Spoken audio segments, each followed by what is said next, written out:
जिस तरह सागर की गहराई को मापना संभव नहीं है, उस तरह राजनीति में भी रिश्तों की जो गहराई है उसको मापना इतना आसान नहीं है, या फिर कहें एक तरह से नामुमकिन ही है।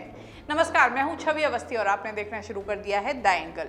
अब आप सोच रहे होंगे कि हम ऐसी बातें क्यों कर रहे हैं। दरअसल राजस्थान की बात करें तो राजस्थान में कुछ ऐसा ही बीजेपी में चल रहा है। बीजेपी में गुट बने हुए थे। वो गुट सब जानते हैं कि किस तरह गुटबाजी चल रही थी, किस तरह आपस में बयानबाजी चल रही थी। लेकिन इन दिनों जिस तरह के खुलासे हो रहे हैं या फिर कहीं जिस तरह के घटनाक्रम घटित हो रहे हैं बीजेपी में, उसको देखने के बाद तो यही लगता है कि गुटबाजी नहीं थी, बल्कि यहाँ तो आपस में एक बड़ी तकरार चल रही थी जो अब खुलकर सामने आ गई है। दरअसल बात है वसुंधरा राजे से जुड़ी हुई। वसुंधरा राजे जो राजस्थान की पूर्व मुख्यमंत्री रह चुकी हैं, बीजेपी की कद्दावर नेता हैं और सबसे ज्यादा अपनी राजनीतिक कूटनीतिज्ञता के लिए जानी जाती हैं। हर बार उनका यही रहता है कि किस तरह वसुंधरा राजे वापसी करती हैं, क्योंकि वसुंधरा राजे चुनावों से पहले कुछ शांत रहती हैं, लेकिन उसके बाद जिस तेजी से वापसी करती हैं वो देखने लायक चीज होती है। लेकिन इस बार कुछ अलग है। इस बार अलग ये है कि वसुंधरा राजे को उनके विपक्षियों से नहीं लड़ना, बल्कि उन्हीं के जो पार्टी के लोग हैं उनसे लड़ना है, क्योंकि वही लोग वसुंधरा राजे को राजनीति में या फिर कहें राजस्थान की राजनीति में खत्म करना चाहते हैं। ऐसा हम नहीं कह रहे। दरअसल इसी तरह की सियासी गलियारों में चर्चाएं हैं। चर्चाएं और ज्यादा पुख्ता तब हुई जब इन दिनों जो सबसे ज्यादा सुर्खियों वाली खबर है वो है एक इजरायली कंपनी है एसओएस, जिसने सर्विलांस पे रखे ना सिर्फ राजस्थान बल्कि पूरे भारत भर में से चुनिंदा लोगों के फोन, और वो भी कहा जा रहा है कि ये सब केंद्र सरकार की ओर से हुआ। और उसी में जो रखे गए वो सर्विलांस पे फोन, वसुंधरा राजे के निजी सचिव का भी उसमें वो फोन रखा गया। तो साफ तौर पर समझा जा सकता है कि वसुंधरा राजे के पीए का फोन जो रिकॉर्डिंग पर रखा गया या कहीं जो जासूसी की गई वसुंधरा राजे पर, उसके पीछे क्या रीजन था या उसके पीछे क्या कारण था। प्रधानमंत्री मोदी और वसुंधरा राजे में आपस में बिल्कुल नहीं बनती, ये सब जानते हैं। शुरू से ही वसुंधरा राजे अपने अनुसार चलती आई और वहीं प्रधानमंत्री मोदी अपने अनुसार। अब ऐसे में टकराव हुआ दोनों में। वसुंधरा राजे लगातार कह सकते हैं कि राजस्थान की राजनीति में सक्रिय रही इस बार, और जब जब वो सक्रिय होना उन्होंने चाहा, उस दौरान कुछ ना कुछ ऐसा घटित हुआ कि उसके बाद उन्हें रोक दिया गया। वहीं दूसरा गुट जो सतीश पूनिया गुट है वो लगातार सक्रिय रहा। सतीश पूनिया की तरफ से कोशिश की गई वसुंधरा राजे को कई बार ऐसा दिखाने की कि अब राजस्थान की राजनीति में उनकी जरूरत नहीं है। हाल फिलहाल कई जगह ऐसे प्रदर्शन हुए, कई जगह वसुंधरा राजे की फोटो हटा दी गई। वहीं सबसे बड़ा घटनाक्रम था जब रोहिता शर्मा को बीजेपी से निष्कासित कर दिया गया 6 साल के लिए। अब रोहिता शर्मा की गलती ये थी कि वो वसुंधरा राजे की तरफ से बोल रहे थे, या फिर कहें उन्हें वसुंधरा गुट का कहा जाता है।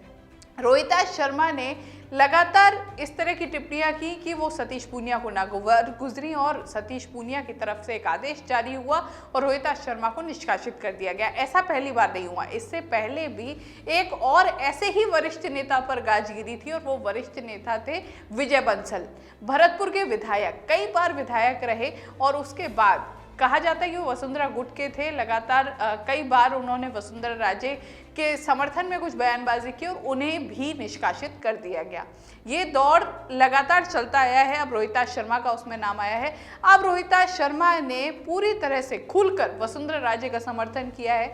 रोहिता शर्मा का कहना है कि 2023 में वो पूरी तरह से तैयार हैं 2023 के लिए और वसुंधरा राजे के प्रचार प्रसार के लिए।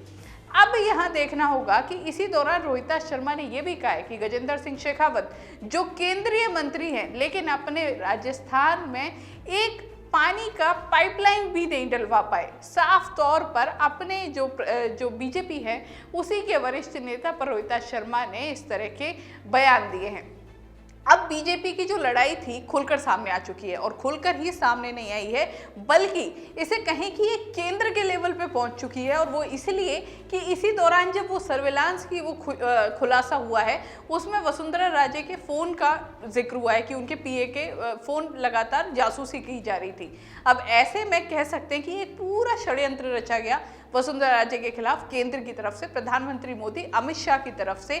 जिस तरह की खबरें हैं और उसमें सतीश पूनिया को जो लगातार फ्री हैंड मिला हुआ है वो कहीं ना कहीं इसी पूरी एक रणनीति के तहत है और इस पूरी रणनीति में वसुंधरा राजे को खत्म करने की कोशिश है राजनीति से। यानी राजस्थान में चाहे वो गजेंद्र सिंह शेखावत हो, सतीश पूनिया हो या इसी तरीके के जो और नेता हैं उनके लिए रास्ता साफ करने की कोशिश। लेकिन ऐसा वसुंधरा राजे की तरफ से लगता नहीं कि संभव है, क्योंकि अब वसुंधरा गुट पूरी तरह से सक्रिय हो चुका है, लगातार बयानबाजी हो रही है।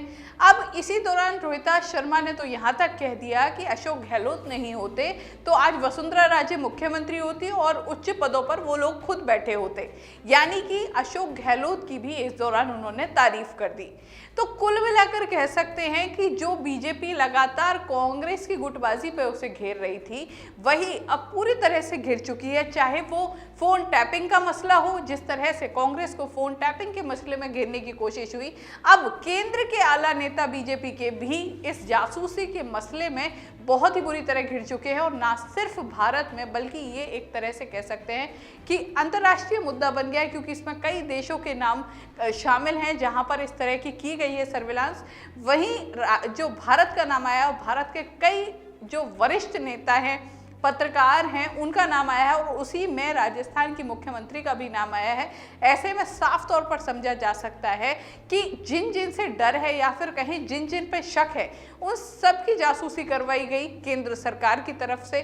अब ऐसे में बीजेपी इस पर आगे क्या रुख रखती है, या बीजेपी जिस तरह से अब इस पूरे मसले पर घिरी है उस पर केंद्र का क्या रुख रहता है, और वहीं राजस्थान में जिस तरह से इसकी आग आई है वसुंधरा गुट का क्या रुख रहता है, वसुंधरा गुट आगे क्या इस पर एक्शन लेता है। क्योंकि जिस तरह से इस समय वसुंधरा गुट मुखर हो रहा है, उससे एक बात तो साफ है कि इन सब खुलासों के बाद जरूर बीजेपी में कुछ ना कुछ पटाखे फूटेंगे। अब वो पटाखे किस तरह के फूटते हैं, छोटे मोटे फूटते हैं या बड़ा धमाका होता है, ये तो देखने वाली बात है। लेकिन इतना साफ है कि आने वाले समय में बीजेपी में काफी कुछ नया देखा जा सकता है। वहीं अगर बात करें राजस्थान कांग्रेस की, तो कांग्रेस ने भी अब जमकर घेरना शुरू कर दिया है बीजेपी को। गोविंद सिंह डोटासरा ने प्रेस कॉन्फ्रेंस की और प्रेस कॉन्फ्रेंस में इसी मुद्दे को उठाया कि क्यों जासूसी की गई, क्यों इस तरह की जो ना सिर्फ राजस्थान की जो एक नेता है या फिर तो क्यों जासूसी की गई इस तरह नेताओं की। और साथ ही राहुल गांधी के नंबर का भी जिक्र हुआ है कि उनका भी नंबर वहां पर सर्विलांस पर रखा गया, जासूसी की गई। तो ऐसे में अब इस पूरे मसले पर कहीं ना कहीं बीजेपी हर तरफ से घिरती हुई नजर आ रही है। अब देखना होगा कि आगे क्या कुछ और खुलासे होते हैं और किस तरह ये खुलासे आम जनता तक पहुंचते हैं और आम जनता का इस पर क्या रुख रहता है। क्योंकि साफ तौर पर इस पूरे मसले में निजता का हनन दिखता है। किस तरह निजता का हनन हुआ है, किस तरह आम जनता जो लोकतांत्रिक व्यवस्था है उस पर एक प्रहार हुआ है। अब इस पर किस तरह की प्रतिक्रिया रहती है जनता की, वो भी देखना होगा। साथ ही अब बीजेपी की इस पर क्या प्रतिक्रिया आती है वो भी देखने वाली बात होगी। इस तरह की खबरों के लिए द एंगल देखते रहिए। हमारे चैनल को जरूर सब्सक्राइब कीजिए। वीडियो पसंद आया है तो देखना ना भूलें और लाइक करना ना भूलें। नमस्कार।